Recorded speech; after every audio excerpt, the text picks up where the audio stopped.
اقسام نسبت۔ نسبت دراصل تعلق کے معنی میں ہے، لیکن تصوف میں نسبت سے مراد اکثر یہ ہوتا ہے کہ کسی بزرگ سے آپ کا روحانی تعلق قائم ہو جائے، آپ کی طرز فکر ان کی طرز فکر کے مطابق ہو جائے، اس لیے کہ اللہ والوں کا ہر عمل اور ہر کام اللہ تعالیٰ کے لیے ہوتا ہے۔ مثلا کسی امتی کا رسول صلی اللہ علیہ وسلم سے محبت ہو جائے، جیسے ابو بکر صدیق رضی اللہ تعالیٰ عنہ کو حضور صلی اللہ علیہ وسلم سے نسبتی اتحادی ہو گئی تھی، اس کو نسبت عشق و محبت کہا جاتا ہے۔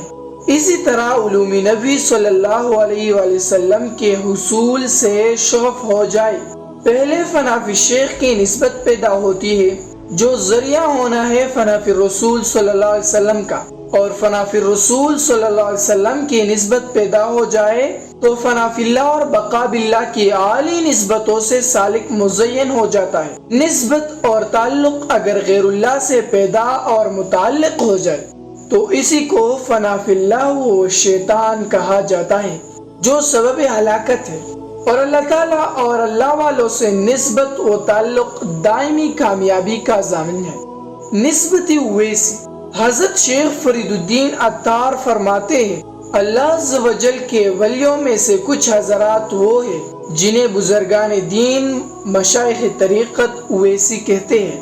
ان حضرات کو رسالت پناہ صلی اللہ علیہ وسلم اپنے حجر عنایت میں بذات خود ان کی تربیت و پرورش فرماتے ہیں، اس میں کسی غیر کا کوئی واسطہ نہیں ہوتا، جیسے کہ آپ صلی اللہ علیہ وسلم نے خواجہ اویس قرنی کی تربیت کی تھی۔ حضرت بطیع الدین مقلب بشاہمدار بھی اویسی بزرگ تھے۔ حصول نسبت کے طریقے۔ حصول نسبت کے دو طریقے ہیں، نمبر 1 راہ انابت یا راہ سلوک، نمبر 2 راہ اجابت جسے طریقہ جذب بھی کہا جاتا ہے۔ جب کوئی پہلا راستہ اختیار کرتا ہے کہ اسے اصطلاح تصوف میں مرید کہا جاتا ہے، اور جب راہ اجابت کی نعمت سے سرفراز ہوتا ہے تو اسے مراد کہلاتا ہے۔ قرآن کریم کی اس آیات کریمہ سے یہ دونوں طریقے واضح ہیں۔ قولہ تعالی اللہ یجتبی الیہ من یشاء ویہدی الیہ من ینیب، اللہ تعالیٰ جس سے چاہتا ہے چن لیتا ہے اور جو ہدایت طلب کرے اسے ہدایت عطا فرماتا ہے۔ یجتبی سے طریقہ جذب اور یہدی سے طریقہ سلوک معلوم ہوتی ہے۔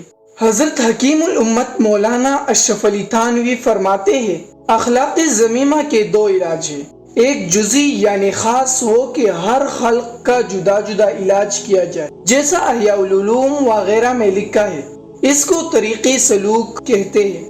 دوسرا کلی یعنی عام، وہ یہ کہ ذکر و شغل سے یا جس طرح شیخ کامل تجویز کرے، حق سبحانہ کی محبت قلب میں پیدا کی جائے، جب اس کا غلبہ ہوگا اپنی ہستی خود ہی مزمحل ہونا شروع ہوگی، اور سب اخلاق ذمیمہ جو اس خود و دعوی ہستی سے پیدا ہوتے ہیں زائل ہو جائے گی، اس کو طریقہ جذب کہتے ہیں۔